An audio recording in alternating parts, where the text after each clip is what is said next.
Daing ng ilang tindera sa Lipa City Public Market ang matumal na bentahan ng gulay kahit walang paggalaw sa presyo nito. Ang detalye sa report ni Denise Abante.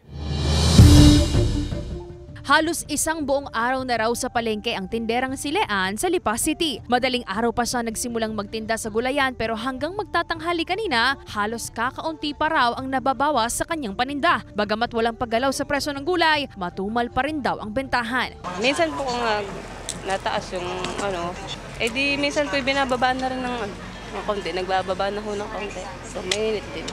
Sobrang init. Ang iba huy parang ayaw na lumabas. Sa ngayon kasi naglalaro pa rin sa 80 hanggang 120 pesos ang kada kilo ng gulay na mabibili sa Lipa City Public Market. Wala pang naitatalang pagtaas simula noong pagpasok ng Enero sa kabila ng nararanasang init ng panahon. Tingin ng ilang mga tindera posibleng dahil sa mababang demand ng gulay kaya hindi pa rin tumataas ang presyo nito. Indikasyon na rin daw na matumal na bentahan. Kaya ang tinderang si Aling Milet tinatsaga ang pagbabalat at paghihiwa ng kalabasang pansahog sa pinakbet na order sa kanya ng isang restaurant. Sa ganitong paraan daw, mas nabebenta ang mga gulay kahit sa murang halaga. Halos na luluma ang gulay. Pag hindi mo papasukan ng ganitong gagayatin, ganari, binibigyan ng mura, magagayat ng ganari para lang mabenta. Magtatanghali na kanina pero kapansin-pansin na halos kakaunti at halos wala ng mga mamimili. Posible raw na ayaw nang lumabas ng bahay ng ilan dahil sa init ng panahon. Pero ang oras na ito raw ang pinaka-inaabangan ng mamimiling si Aling Vilma.